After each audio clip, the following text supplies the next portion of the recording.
한여름의 서울은 마치 거대한 불판 같았습니다. 뜨겁게 달궈진 도로 위를 바쁘게 오가는 사람들 사이로 쨍한 햇빛은 끊임없이 쏟아졌습니다. 강남의 고급 주택가 근처 수풀도 없는 인도 한쪽에 한 노인이 힘없이 쓰러져 있었습니다. 그의 모습은 세월이 만든 고단함 그 자체였습니다. 오래된 군복 조끼는 색이 바래 더 이상 본래 색깔을 알아볼 수 없었고 헝클어진 머리칼은 땀과 먼지가 뒤섞여 있었습니다. 바닥에 쭈그려 앉은 그는 고개를 푹 숙인 채 말라가는 나무 그늘 아래 웅크려 있었습니다. 누군가 그를 흘끗 보더니 투덜거렸습니다. 요즘 저런 사람들 많네. 더운데 뭐하러 나와서. 사람들은 고개를 돌린 채 서둘러 지나가기 바빴습니다. 어떤 이는 눈살을 찌푸렸고 또 다른 이는 핸드폰만 들여다보며 지나쳤습니다. 아무도 그에게 말을 건네는 사람은 없었습니다. 그때였습니다. 맞은편 편의점에서 컵라면 박스를 정리하던 한지우가 이광경을 발견했습니다. 지우는 처음엔 무심히 바라보다가 노인이 미동도 하지 않는 것을 보고 이상하다는 생각이 들었습니다. 저분 괜찮은 거 맞아? 지우는 주위를 두리번거리며 주변 사람들에게 눈짓을 보냈지만 모두 외면할 뿐이었습니다. 마음이 불편해진 지우는 망설임 없이 일을 멈추고 노인에게 다가갔습니다. 어르신 괜찮으세요? 노인은 천천히 고개를 들었지만 초점 없는 눈빛은 허공을 가로질렀습니다. 가까이서 보니 얼굴이 핏기 하나 없이 창백했고 손은 바닥에 먼지와 함께 갈라져 있었습니다. 무엇보다 그가 내뿜는 미약한 숨소리가 지우를 더욱 다급하게 만들었습니다. 할아버지, 정신 좀 차려보세요. 지우는 노인의 어깨를 살짝 흔들며 말을 걸었지만 노인은 알아듣는 것 같지 않았습니다. 대신 그가 희미한 목소리로 중얼거리는 말이 들렸습니다. 여기 내 집인데, 내 집인데. 노인의 목소리는 갈라지고 약했지만 그 속에는 묘한 슬픔이 묻어 있었습니다. 지우는 그 말에 가슴이 덜컥 내려앉았습니다. 안 되겠다. 119를 불러야겠어. 지우는 재빨리 핸드폰을 꺼내 119에 전화를 걸었습니다. 여기 신사동 가로수길인데요. 한 어르신이 길에 쓰러져 계세요. 상태가 많이 안 좋아 보이는데 빨리 와주셔야 할 것 같아요. 전화를 끊고 나니 시간이 더디게만 느껴졌습니다. 지우는 노인의 옆에 무릎을 꿇고 앉아 손을 잡았습니다. 그의 손은 마치 바람에 말라가는 나뭇가지처럼 삐죽거렸습니다. 할아버지, 조금만 버티세요. 곧 구급차가 올 거예요. 노인은 여전히 헛소리를 중얼거렸습니다. 여기 내 집인데 누가 내 집을. 지우는 그의 말을 이해할 수 없었지만 그 안에 담긴 절박한 만큼은 느껴졌습니다. 그녀는 노인의 손을 꼭 잡으며 눈시울이 뜨거워지는 것을 느꼈습니다. 구급차가 도착하기까지 채 10분이 걸리지 않았습니다. 구급대원들이 노인을 조심스럽게 들어올리며 상태를 살폈습니다. 맥박은 약하지만 잡힙니다. 병원으로 바로 가야 할 것 같네요. 한 구급대원이 지우에게 물었습니다. 혹시 이분 아세요? 무슨 일이 있었는지 아십니까? 지우는 고개를 저었습니다. 아니요, 그냥 지나가다 발견했어요. 여기 근처에 사시는 분 같기도 한데. 구급대원은 한숨을 쉬며 노인을 응급차에 실었습니다. 신원 확인부터 해야겠네요. 저희가 병원으로 데려가겠습니다. 노인이 실린 응급차가 사이렌을 울리며 떠난 뒤에도 지우는 한동안 그 자리에 서 있었습니다. 뜨거운 햇살 아래에서도 노인이 마지막으로 중얼거렸던 말이 그녀의 귀에 맴돌았습니다. 내 집인데. 그 한마디는 마치 오래된 기억의 조각 같았습니다. 지우는 고개를 저으며 마음을 다잡았습니다. 괜찮으실 거야. 병원에서 잘 돌봐주실 거야. 하지만 그녀는 왜인지 쉽게 발걸음을 돌리지 못했습니다. 무더위 속에 초라하게 쓰러져 있던 노인의 모습이 자꾸만 떠올랐기 때문이었습니다. 노인은 곧장 병원 응급실로 옮겨졌습니다. 응급실 안은 땀과 긴장으로 얼룩진 공기 속에 북적였지만 이 노인의 상태는 단번에 사람들의 이목을 끌었습니다. 의료진이 다가와 재빠르게 상태를 확인하며 말했습니다. 맥박은 약하지만 일단 잡히네요. 심각한 탈수와 영양실조로 보입니다. 수액부터 넣어야겠습니다. 곧장 병상에 눕혀진 노인은 희미하게 눈을 떴다가 이내 감겨버렸습니다. 손끝은 떨리고 얼굴에는 고단한 세월의 흔적이 깊이 새겨져 있었습니다. 한 간호사가 다가와 노인의 귀에 대고 부드럽게 물었습니다. 어르신, 제 말 들리세요? 성함이 어떻게 되시죠? 노인은 잠시 침묵하다가 갈라진 목소리로 천천히 대답했습니다. 이상욱. 이상욱이라고요? 간호사는 그 이름을 반복하며 노인의 얼굴을 자세히 살폈습니다. 혹시 나이는 어디 사세요? 그러나 노인은 더 이상의 대답을 하지 못하고 눈을 꼭 감아버렸습니다. 대신 입술 사이로 흐릿한 중얼거림이 들렸습니다. 내 집인데 내 집 어디로 갔지? 병원 응급실 사회복지사인 최은혜는 이 상황을 심각하게 받아들였습니다. 환자의 신분을 확인할 수 있는 단서가 전혀 없었기 때문입니다. 지갑도 없었고 주머니 속에는 오래된 열쇠 하나뿐이었습니다. 최은혜는 경찰에 협조를 요청하며 말했습니다. 경찰에 지문 조회를 부탁드려야겠어요. 신원이 확인되지 않으면 보호자 연락도 어렵고요. 얼마 지나지 않아 경찰관 이정민이 병원에 도착했습니다. 그는 침착한 태도로 노인의 손가락을 휴대용 지문 스캐너에 대며 말했습니다. 이런 경우 간혹 장기 실종자거나 주민등록이 말소된 분일 수도 있습니다. 어르신이 말씀하신 이름과 일치하는 기록이 나오길 바랍니다. 30초도 채 지나지 않아 스캐너 화면에 결과가 떴습니다. 이정민은 화면을 확인하다가 눈이 크게 휘둥그레졌습니다. 이상욱 맞습니다. 이분 10년 전에 실종 신고된 분이네요. 최은혜는 놀란 얼굴로 물었습니다. 10년 전 실종자요? 자세히 좀 말씀해 주세요. 이정민은 데이터를 확인하며 노인의 과거를 설명했습니다. 퇴역 군인이었고 강남에서 꽤 이름이 알려진 사업가셨습니다. 부동산 투자로 큰 성공을 거두셨고요. 그런데 부인이 돌아가신 후 실종되셨습니다. 그 당시에는 가족도 없어서 수사가 금방 중단됐습니다. 노인의 병상 옆에서는 여전히 희미한 중얼거림이 들렸습니다. 내 집 내 돈 다 어디로 간 거야? 간호사는 그의 머리를 살짝 매만지며 안정을 취하도록 도왔습니다. 사회복지사 최은혜는 기록을 살피며 더욱 의문스러운 표정을 지었습니다. 이렇게 성공하셨던 분이 왜 이렇게까지 된 걸까요? 가족도 재산도 모두 어디로 갔는지. 이정민은 고개를 끄덕이며 대답했습니다. 그러게 말입니다. 10년이란 시간이 짧지 않으니까요. 실종 후에 재산에 변화가 있었는지도 확인해 봐야겠네요.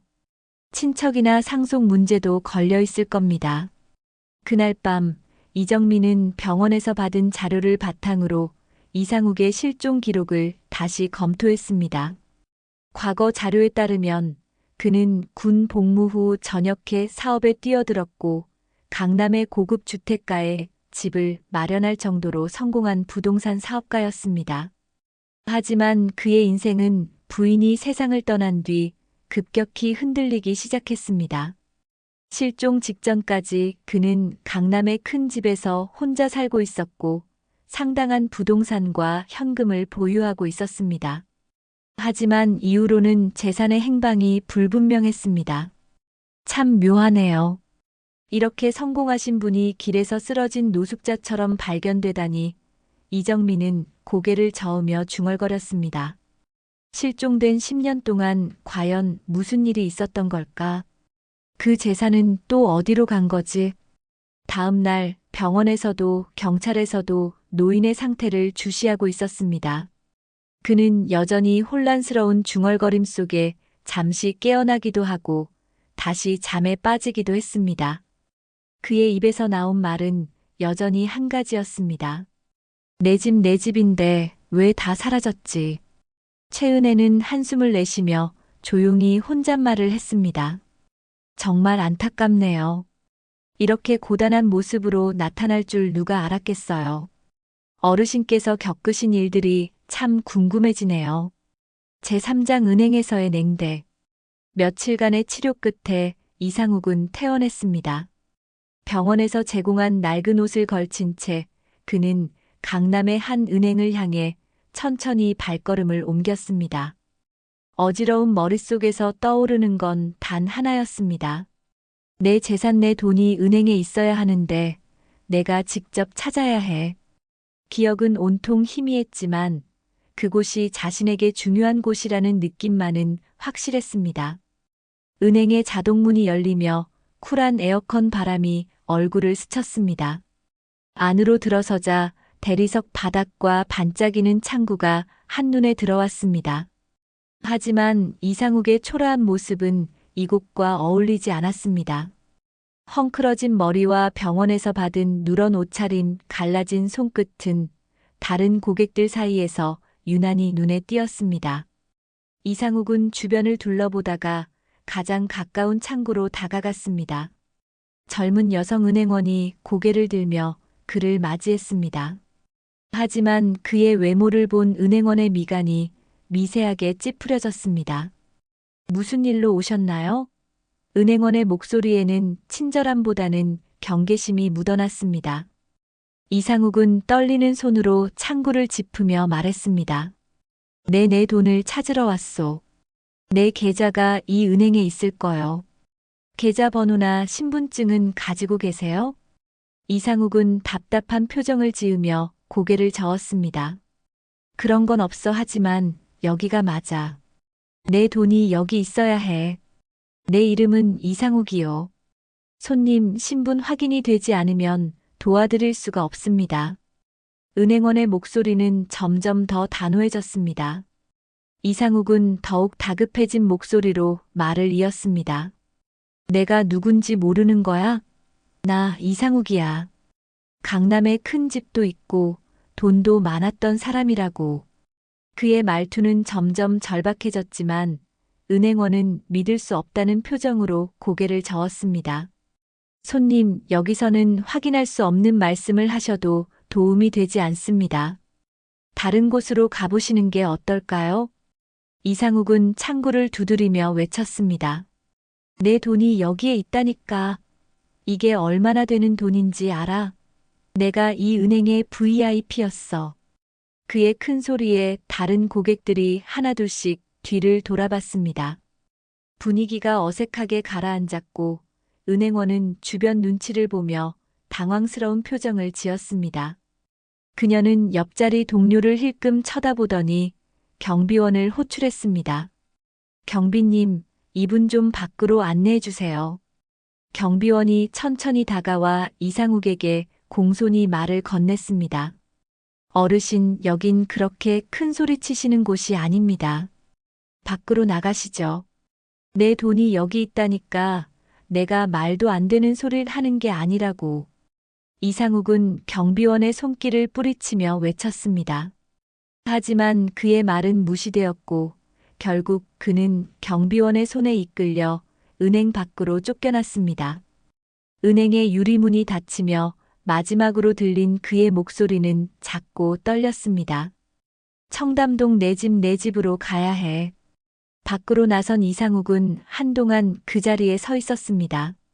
따가운 햇살이 그의 어깨를 짓누르고 있었지만 그는 주변을 둘러볼 힘조차 없었습니다. 지나가는 사람들이 힐끔힐끔 그를 바라봤습니다. 어떤 이는 코를 막았고 또 다른 이는 혀를 차며 고개를 돌렸습니다. 이런 꼴이 되다니 이상욱은 혼잣말처럼 중얼거렸습니다. 자신이 강남에서 가장 잘 나가던 사업가였다는 사실이 이제는 마치 남의 이야기처럼 느껴졌습니다. 눈앞이 흐릿해졌고 가슴이 먹먹해졌습니다. 하지만 그 순간 그의 머릿속에 한 가지 생각이 스쳤습니다. 청담동 내 집 거길 가봐야겠어. 그는 길 위에 주저앉았다가 천천히 몸을 일으켰습니다. 주변 사람들의 시선을 아랑곳하지 않고 한 걸음씩 걸음을 옮겼습니다. 이상욱은 비틀거리는 발걸음으로 청담동을 향했습니다. 몸은 여전히 피로에 젖어 있었지만 그의 마음속에는 집이라는 두 글자만이 선명하게 떠올랐습니다. 내 집, 내 집이 분명히 여기 어딘가에 있을 텐데. 거리가 가까워질수록 기억 속 풍경이 떠오르는 듯 했습니다. 나무가 줄지어선 골목, 세련된 간판, 그리고 사람들이 오가는 분주한 거리. 하지만 모든 것이 한층 더 번쩍이고 낯설게 느껴졌습니다. 이상욱의 발걸음은 점점 더 무거워졌습니다. 마침내 그가 도착한 주소 앞에 다다랐을 때 심장이 두근거리기 시작했습니다. 눈앞에 펼쳐진 집은 분명 익숙한 모습이었습니다.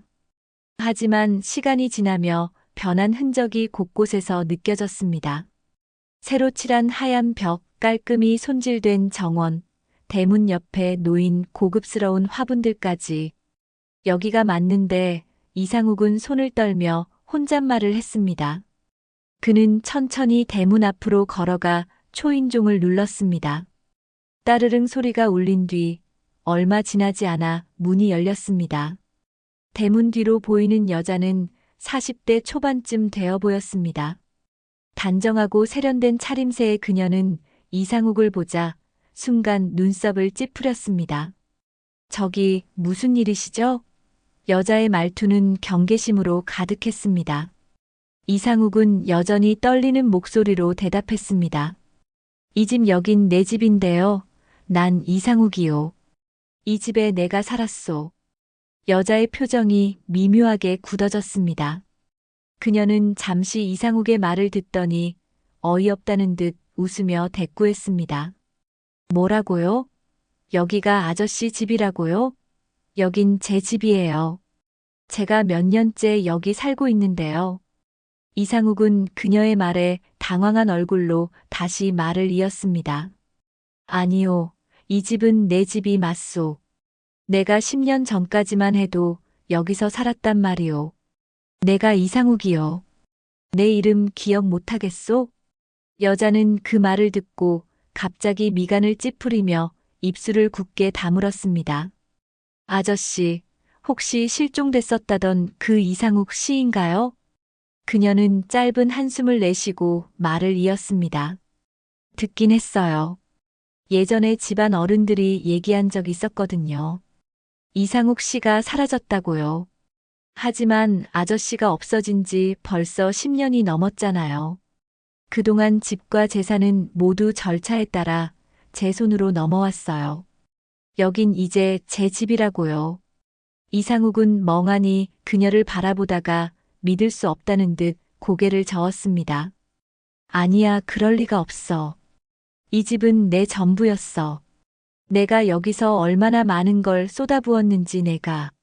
그러나 여자의 표정은 점점 더 냉담해졌습니다.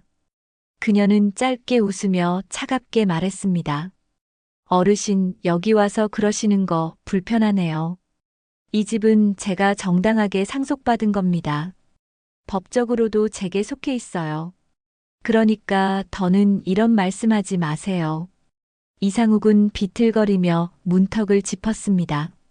그럼 그동안 아무도 날 찾지 않았단 말이오? 난 여기에 다시 돌아올 줄 알고. 여자는 어깨를 으쓱하며 대답했습니다.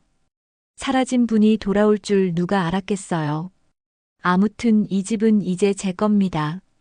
더 이상 번거롭게 하지 말아주세요. 아니면 경찰 부를 거예요. 그녀는 문을 쾅 닫아버렸습니다. 철문이 닫히는 소리가 그의 심장을 찌르는 듯 했습니다. 이상욱은 그 자리에 서 있다가 힘없이 뒤로 물러섰습니다. 내 집이 내 재산이 다 사라졌어. 그는 대문 앞에서 한참을 서 있었습니다. 눈앞에 보이는 풍경은 여전히 화려했지만 그의 가슴 속은 텅 빈 듯 허전했습니다. 발을 옮긴 이상욱은 비틀거리며 골목을 빠져나왔습니다. 지나가는 사람들이 그를 힐끔 쳐다보았지만 그는 신경 쓸 여력이 없었습니다. 그의 눈에선 어느새 뜨거운 눈물이 흘러내렸습니다. 나는 완전히 잊혀졌구나. 그는 혼잣말을 되뇌었습니다. 자신의 집이, 자신의 이름이 이제 아무 의미가 없어진 현실이 무겁게 다가왔습니다. 그저 이름 없는 한 노인일 뿐이라는 사실이 그를 더욱 고독하게 만들었습니다. 청담동을 떠난 이상욱은 힘없는 발걸음으로 거리를 헤매고 있었습니다. 마음은 무겁고 머릿속은 뒤엉켰습니다. 주변 사람들은 저마다의 일에 바빴고 그의 초라한 모습에 시선을 던지는 사람조차 거의 없었습니다. 내가 이렇게 사라질 줄 알았더라면 도대체 왜 이런 꼴이 된 거야? 혼잣말을 하며 골목길을 지나던 그 순간 한 목소리가 뒤에서 들려왔습니다. 이봐, 저 혹시 상욱이 아니야? 이상욱은 천천히 고개를 돌렸습니다. 낯익은 얼굴이 눈에 들어왔습니다. 은빛 머리칼에 굽은 어깨를 가진 중년의 남자, 바로 김태진이었습니다. 그의 눈은 놀라움으로 가득 차 있었습니다. 야, 이놈아. 설마 너 상욱이 맞지? 이상욱 아니냐? 이상욱은 그 말을 듣고도 쉽게 대답하지 못했습니다. 낯익으면서도 어렴풋한 얼굴이 그의 기억을 더듬게 했습니다. 태진, 김태진? 그래. 이게 얼마만이야. 너 정말 살아있었구나. 다들 너 죽은 줄 알았다. 김태진은 반가움에 얼굴이 벌개지더니 이내 이상욱의 초라한 모습을 보고 표정을 굳혔습니다. 야, 너 내 꼴이 왜 이래? 이게 도대체 무슨 일이냐? 뭐가 이렇게 됐어? 태진은 그의 어깨를 붙들고 말했습니다. 야, 여긴 길바닥 아니냐? 너 이러고 있으면 안 돼. 내 집으로 가자. 가서 좀 먹고 씻고 이야기하자. 이상욱은 아무 말도 못한 채 태진의 손에 이끌렸습니다. 태진의 집은 오래된 단독주택이었습니다. 낡았지만 곳곳에 태진의 손길이 닿아 아늑하고 정겨운 분위기를 풍겼습니다. 집에 도착하자마자 태진은 옷장을 뒤져 이상욱에게 옷 한 벌을 내밀었습니다. 야, 이거 입어. 일단 씻어야지. 내 모습으로는 어디 가기도 창피하겠다. 이상욱은 욕실로 들어갔습니다. 찬물을 맞으며 거울 속 자신의 모습을 바라봤습니다. 깊게 패인 눈가와 푸석해진 얼굴, 그리고 구부정해진 어깨. 이게 정말 나란 말인가? 씻고 나온 그에게 태진은 따뜻한 밥과 국을 차려줬습니다. 자, 이거라도 좀 먹어. 내 얼굴 보니까 말도 못하겠다. 내가 바람 불면 날아갈 것 같다, 임마. 이상욱은 밥숟가락을 들고 천천히 먹기 시작했습니다. 따뜻한 국물 한 입에 목구멍이 울컥하고 눈앞이 흐려졌습니다. 태진은 그의 모습을 물끄러미 보며 물었습니다. 근데 너 그동안 어디 있었던 거냐? 우리가 널 얼마나 찾았는지 알아? 내가 실종됐을 때 동네 사람들 다 난리였어. 이상욱은 젓가락을 내려놓으며 천천히 대답했습니다. 솔직히 나도 잘 모르겠어. 기억이 흐릿하고 내가 어디에 있었는지조차 희미해. 하지만 분명한 건 내가 가진 모든 게 다 사라졌다는 거야. 집도 재산도 심지어 내 이름조차도. 태진은 한숨을 쉬며 담배를 꺼내 들었습니다. 담배를 손끝에서 굴리던 그는 입을 열었습니다.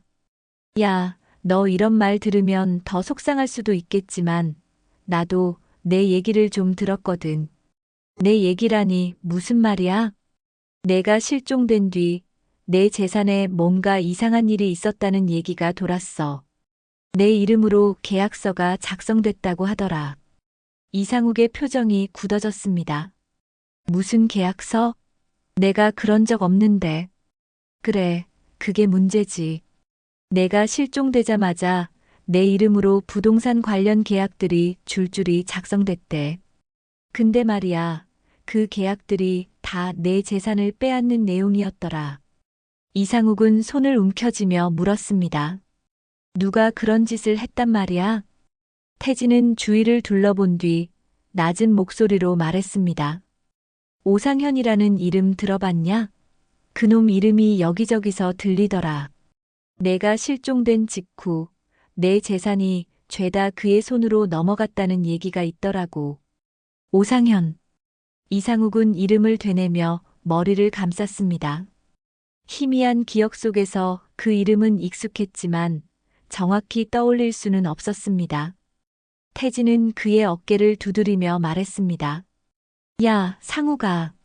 내가 여기까지 살아 돌아왔잖아. 그럼 이제 시작하면 돼. 넌 이름이 있잖아. 내가 가진 걸 되찾아야지. 내가 도와줄게. 이상욱은 멍하니 태진을 바라보다가 이내 고개를 끄덕였습니다. 희미하지만 단단한 결심이 그의 눈에 비쳤습니다. 김태진은 이상욱의 팔을 붙들고 말했습니다. 나 아는 변호사가 있거든. 똑똑하고 꼼꼼한 데다 사람 참 따뜻해. 서윤지라는 변호사인데 분명 내 억울함을 풀어줄 거야. 김태진의 말에 이상욱은 희미하게 고개를 끄덕였습니다. 잃어버린 것들을 되찾고 싶다는 작은 희망이 그의 마음속에서 피어오르기 시작했습니다. 윤지의 사무실은 작고 아담했지만 곳곳에 정리된 서류와 책들이 그녀의 성실함을 말해주고 있었습니다. 윤지는 30대 후반의 변호사로 세련된 정장 차림에 날카로운 눈빛을 가지고 있었습니다. 하지만 첫인상은 단단한 믿음을 주는 사람이었습니다. 윤지가 미소를 지으며 그들을 맞이했습니다. 어서 오세요. 김 선생님께 얘기 들었습니다. 이상욱 씨 맞으시죠? 이상욱은 윤지와 눈을 마주치며 약간의 망설임 끝에 대답했습니다. 네, 맞습니다. 제가 이상욱입니다. 윤지는 부드럽게 미소를 지으며 악수를 건넸습니다. 많이 힘드셨겠어요. 편하게 말씀해 주세요. 제가 도울 수 있는 일이 있다면 최선을 다하겠습니다. 이상욱과 김태진은 윤지에게 그간의 이야기를 털어놓았습니다. 실종 후의 일, 청담동 집을 잃은 사연, 장도희와 오상현의 이름까지. 윤지는 고개를 끄덕이며 꼼꼼히 메모했습니다. 이상욱 씨의 재산이 실종 직후 다른 사람에게 넘어갔다고요? 윤지는 서류를 펼쳐 보이며 말했습니다. 이건 흔한 일이 아닙니다. 실종자와 관련된 계약서가 문제라면 그게 법적으로 유효했는지부터 확인해 봐야겠어요. 김태진이 옆에서 말했습니다. 윤 변호사님, 저 계약서들이 다 이상욱이 없는 사이에 작성된 거라니까요. 그게 이상하지 않습니까? 윤지는 손가락을 깍지 끼며 대답했습니다. 그 계약서들을 중심으로 조사해 보면 됩니다. 그리고 금융 기록, 부동산 거래 내역까지 하나하나 살펴봐야겠어요. 거기서 뭔가 단서가 나올 겁니다.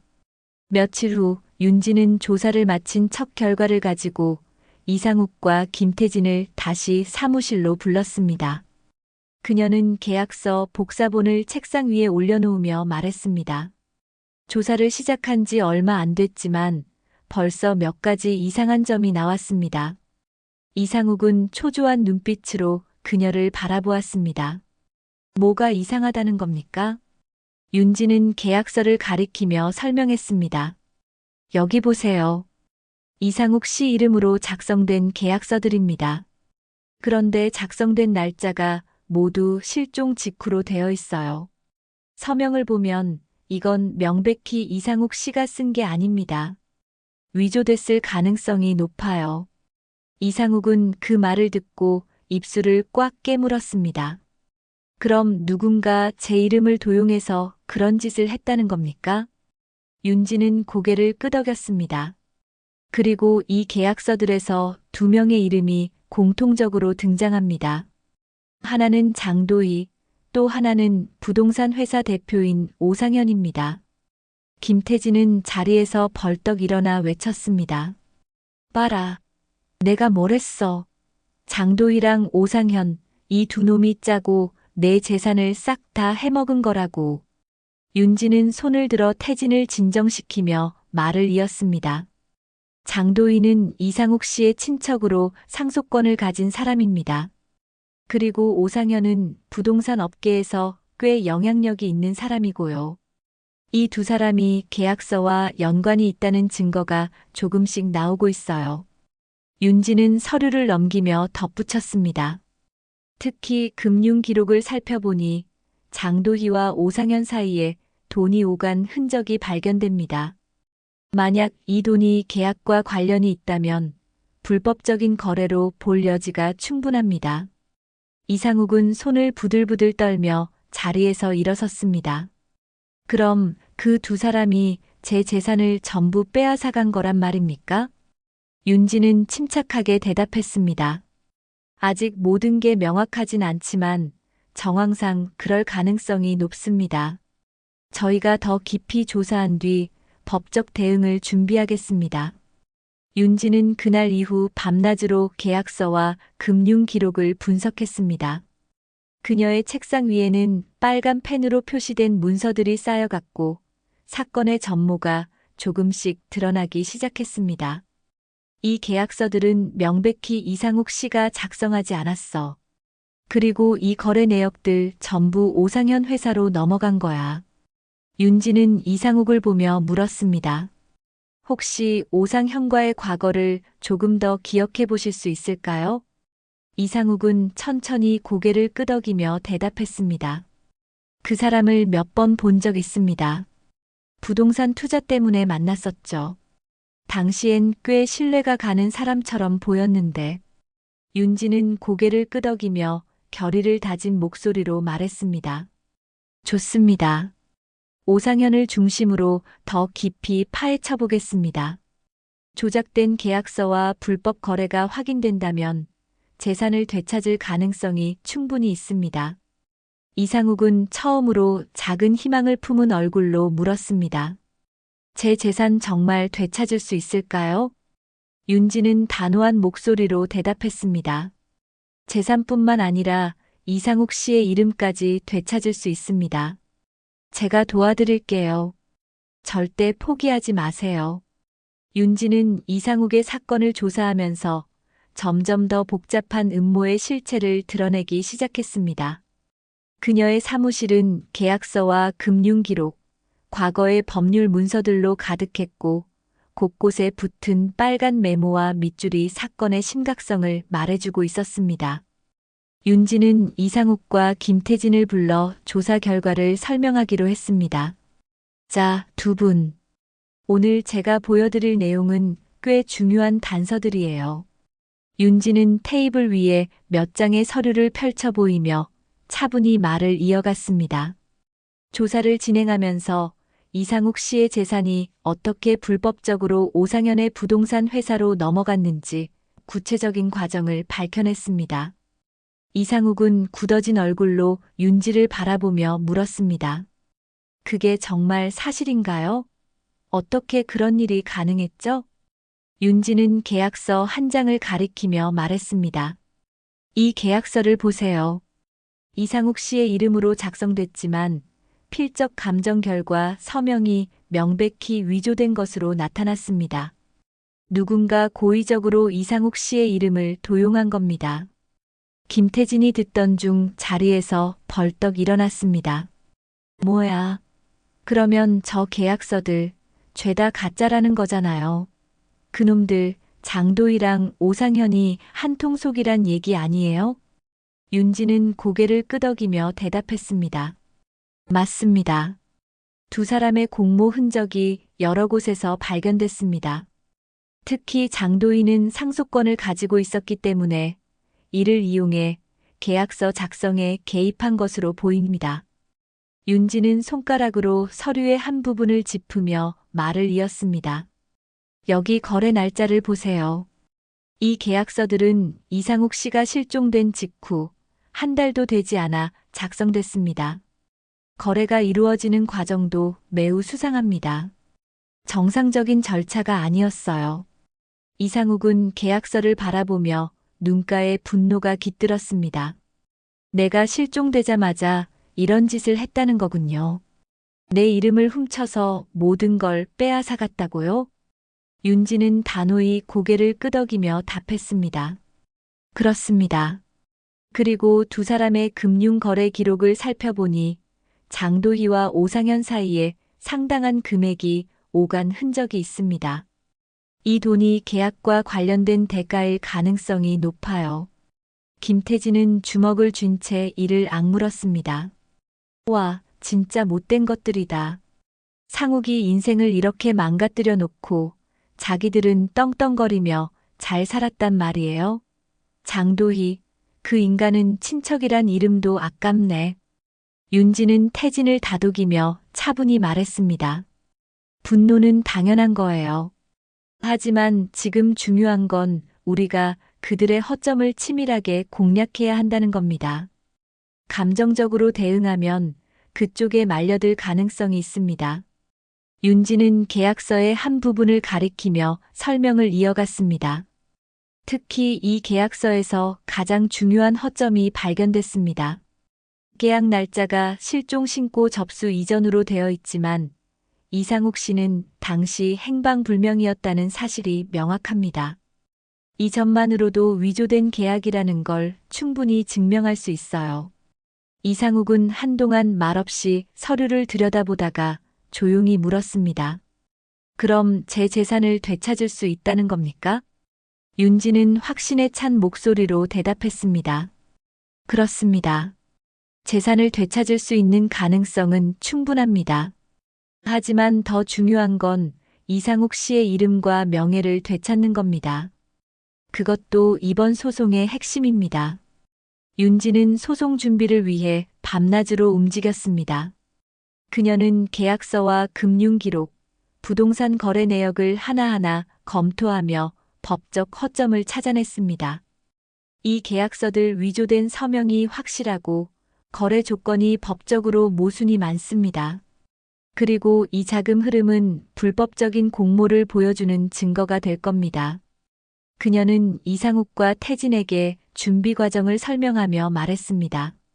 시간이 많지 않습니다. 오상현 쪽에서도 분명히 대응할 겁니다. 그들이 증거를 은폐하기 전에 우리가 먼저 움직여야 합니다. 김태진은 윤지의 말에 고개를 끄덕이며 힘주어 말했습니다. 좋아요. 시간 안에 움직이려면 어떻게든 힘을 보태야죠. 상우가, 이제 내가 다시 일어설 차례다. 이상욱은 윤지와 태진의 격려에 고개를 숙이며 중얼거렸습니다. 정말 감사합니다.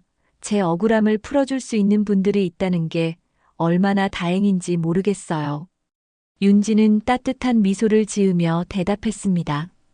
우리는 끝까지 함께할 겁니다. 이상욱 씨도 힘을 내주세요. 우리는 이길 수 있습니다.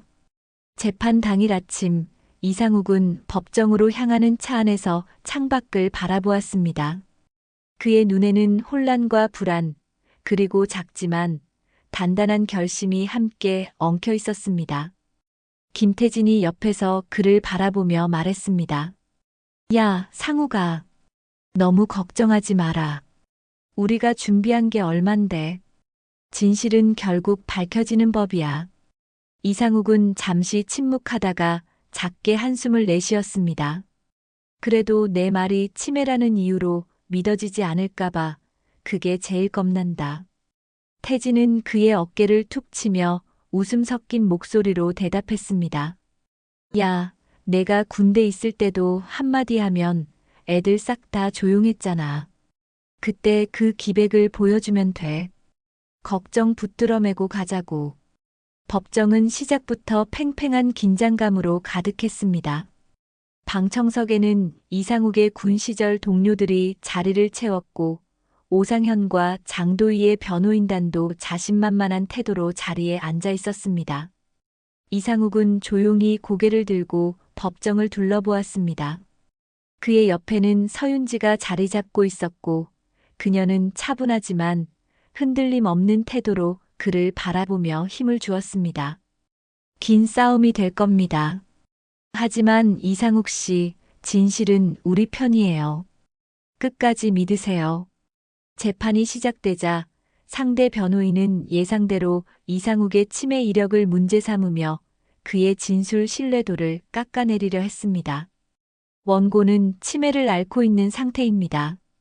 기억이 명확하지 않은 상황에서 그의 진술은 사실관계를 왜곡할 가능성이 큽니다.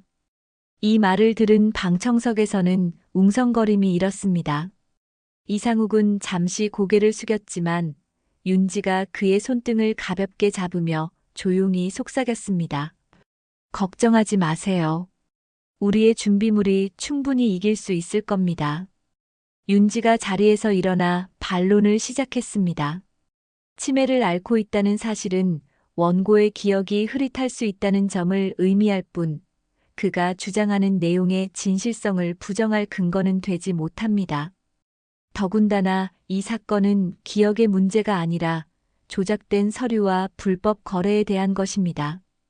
윤지는 증거로 준비한 계약서를 테이블 위에 올리며 말을 이었습니다. 이 계약서들은 모두 이상욱 씨의 이름으로 작성되었지만 필적 감정 결과 서명이 명백히 위조된 것으로 확인되었습니다. 또한 거래 당시 이상욱 씨는 실종 상태였으며 그의 서명을 사용할 수 없었음을 여러 증거로 입증할 수 있습니다.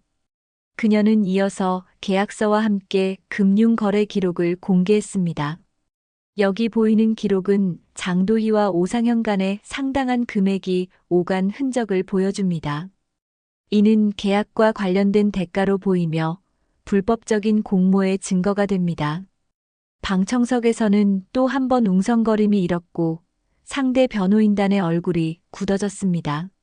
이어 김태진이 증인으로 준비한 군 시절 동료들이 차례로 증언대에 올랐습니다. 한 명의 동료가 진지한 표정으로 말을 이었습니다. 이상욱 중위는 우리 부대에서 가장 믿음직한 사람이었습니다. 정직함과 공정함이 그의 상징이었죠. 그의 말을 의심한다는 건 상상할 수 없는 일입니다. 또 다른 동료는 감정을 억누르지 못하며 눈시울을 붉혔습니다. 그는 부하들에게도 동료들에게도 형님 같은 분이었습니다. 그런 그가 이런 음모에 휘말렸다니 너무나 안타깝습니다. 그들의 증언은 법정을 울렸고 방청석에서 몇몇은 눈물을 훔쳤습니다. 그러나 가장 감동적인 순간은 이상욱이 직접 진술대에 올라 자신의 이야기를 할 때였습니다. 그는 떨리는 손으로 진술대에 손을 올리며 잠시 주변을 둘러보았습니다. 목소리는 조용했지만 그 안에는 힘이 담겨 있었습니다. 저는 많은 것을 잃었습니다.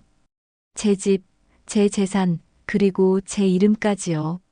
하지만 제가 지키고자 하는 단 하나는 잃지 않았습니다.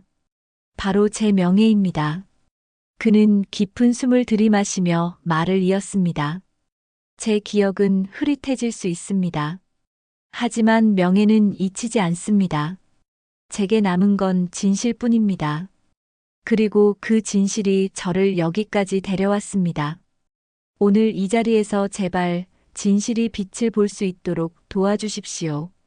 이상욱의 목소리는 떨렸지만 그 진심은 법정에 있던 모두에게 닿았습니다. 그의 말을 들은 서윤지조차 잠시 눈가를 훔쳤습니다. 재판이 끝난 뒤 김태진은 이상욱을 향해 두 손을 불끈 쥐며 말했습니다. 야, 상욱아. 내 연설 끝내줬다. 군대에서 연병장 돌릴 때보다 더 멋졌어. 이상욱은 작게 웃으며 대답했습니다. 나도 몰랐어. 내가 아직 이런 목소리를 낼 수 있다는 걸. 윤지는 조용히 미소를 지으며 말을 보탰습니다. 오늘의 진술은 분명히 사람들에게 깊은 인상을 남겼습니다.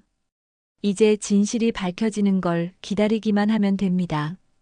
법정은 차가운 정적에 잠겨 있었습니다. 긴장감 속에서 판사는 무겁게 판결문을 읽어내려갔습니다.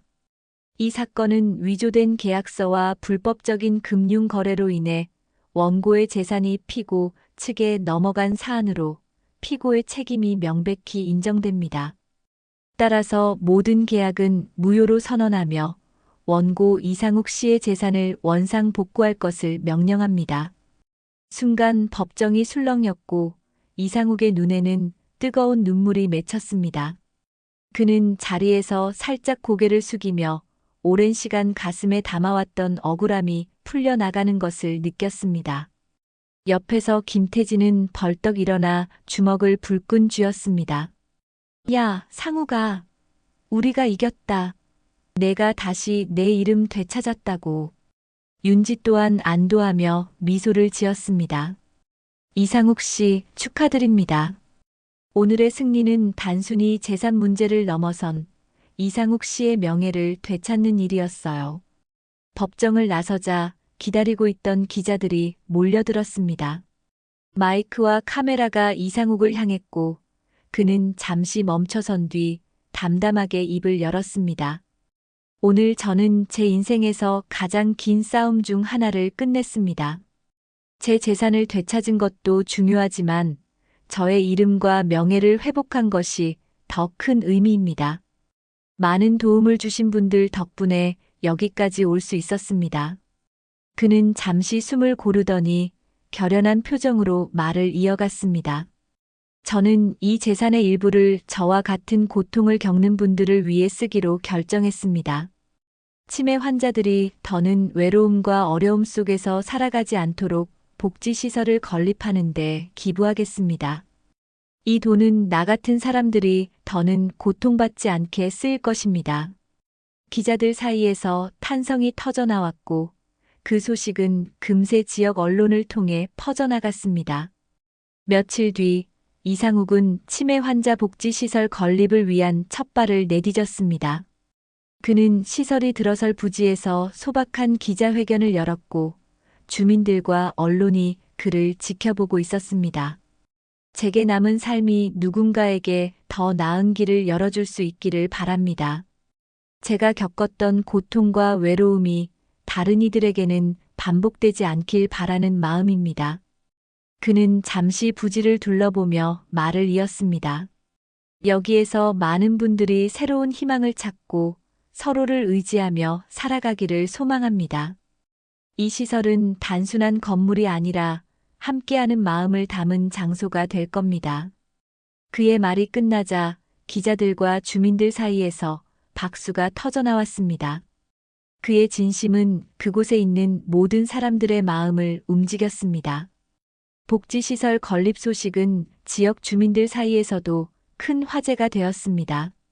이상욱 씨, 정말 대단하신 분이야. 자기 재산을 이렇게 남을 위해 쓰다니. 그러게. 그런 사람이 많아져야 우리 동네도 더 살기 좋아질 텐데 말이야. 한편 오상현과 장도인은 지역사회에서 완전히 외면받기 시작했습니다. 그들의 음모가 밝혀지면서 주변 사람들은 등을 돌렸고 그들은 자신들의 잘못에 대해 법적 처벌을 기다려야 했습니다. 윤지는 이상욱과 김태진을 찾아와 복지시설 건립이 순조롭게 진행되고 있음을 알렸습니다. 이상욱 씨, 정말 많은 분들이 이번 복지시설을 고맙게 생각하고 계세요. 이 시설이 완성되면 치매 환자들뿐 아니라 가족들에게도 큰 힘이 될 겁니다. 이상욱은 소박하게 웃으며 대답했습니다. 저는 그저 제 몫을 조금이라도 돌려주고 싶었을 뿐이에요. 나이가 들수록 외로움이 제일 무섭더라고요. 그 외로움을 덜어주는데 이게 보탬이 된다면 더 바랄 게 없죠. 김태진이 옆에서 장난스럽게 말을 이었습니다. 야, 상욱아. 너 진짜 대단해졌다. 이제 동네에서 상욱 대장으로 불러야 하는 거 아니냐? 이상욱은 빙그레 웃으며 손사래를 쳤습니다.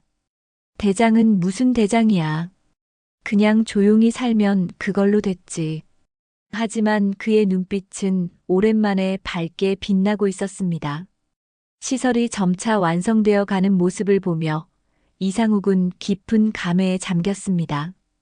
이곳에서 많은 사람들이 웃을 수 있다면 그걸로 충분해. 그의 말을 들은 김태진이 고개를 끄덕이며 말했습니다. 그래, 내가 웃으니까 나도 좋다. 앞으로 우리 웃는 날만 있자고. 그날 저녁 이상욱은 집으로 돌아오는 길에 한참 하늘을 바라봤습니다. 그는 자신이 걸어온 길을 떠올리며 조용히 중얼거렸습니다. 내가 살아온 날들이 헛되지 않았다는 걸 느낄 수 있어 참 다행이다. 늦가을 햇살이 따사롭게 방 안을 비추고 있었습니다. 이상욱은 오래된 옷장을 열어 낡은 군복을 꺼냈습니다. 군복은 세월의 흔적을 고스란히 품고 있었고 그의 손끝이 계급장에 닿을 때마다 기억 속 군 시절의 순간들이 떠올랐습니다.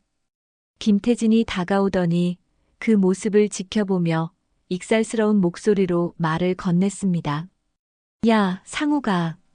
너 아직도 저 군복 가지고 있었냐? 내가 그거 입고 내 뒤에서 연병장 돌던 날이 어제 같은데 말이야. 그때 진짜 죽는 줄 알았다니까. 이상욱은 살짝 웃으며 군복을 옷걸이에 걸었습니다. 그래, 그때 너 엄청 투덜댔잖아. 근데 태진아, 우리 그때 서로 잡아주고 끌어주면서 버틴 덕에 여기까지 온 거 아니겠냐? 김태진은 고개를 끄덕이며 말했습니다. 그건 그렇지. 근데 이제 그 군복도 벗고 좀 새로운 옷도 입어야 하는 거 아니냐? 이제는 상욱중이 아니라 상욱대장 소리 들어야지. 그때 서윤지가 따뜻한 차를 들고 방 안으로 들어왔습니다. 군복이 참 멋있네요. 이상욱 씨가 군대에서 얼마나 대단한 분이셨는지 새삼 느껴져요. 사실 명예라는 게 참 어려운 건데 이상욱 씨는 평생 그걸 잘 지켜오셨잖아요. 이상욱은 차를 한 모금 마시며 군복을 다시 한번 바라봤습니다. 명예라는 게 말이야, 참 묘해. 기억은 흐릿해지고 얼굴은 늙어가지만 사람이 남긴 선택과 발자국은 남더라고. 난 그게 명예라고 생각해. 내가 평생 쌓아온 것들, 사람들 마음속에 남을 수 있다면 그걸로 충분하지. 그는 잠시 군복을 내려다보다 계급장을 손으로 조심스럽게 쓸어내렸습니다. 난 말이지, 태진아. 이 옷이 내 삶의 절반이었어. 이 계급장이 내가 땀 흘리고 버텨낸 시간들의 증거야. 지금 내 기억은 흐릿해져도 내가 남긴 선택과 명예는 남을 거야. 그것만으로도 내 삶은 의미 있지 않겠냐? 김태진은 그의 말을 듣고 한숨을 내쉬며 고개를 끄덕였습니다. 내 말이 맞다, 상우가. 사람이 결국 뭘 남기겠냐?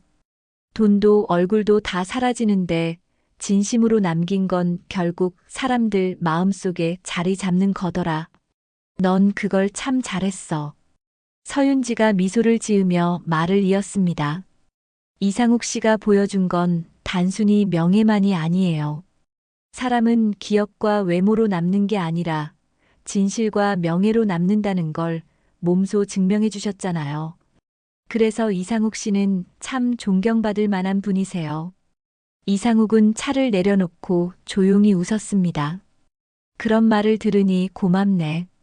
내가 꼭 붙들고 있어야만 명예가 빛나는 게 아니더라고. 내 진심이 전해졌다면 그걸로 됐지. 그날 저녁 이상욱은 오래된 사진첩을 펼쳤습니다.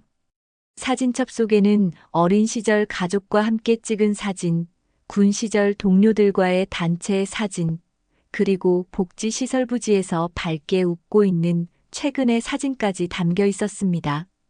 그는 사진을 한 장 한 장 넘기며 중얼거렸습니다. 내가 걸어온 길이 괜찮은 길이었다고 느낄 수 있어서 참 다행이야. 헛되게 살진 않았구나. 김태진이 옆에서 장난스러운 목소리로 말했습니다. 야, 상우가. 사진첩 넘길 때도 웃는 얼굴만 찾아봐라. 이제는 울 일 없잖아.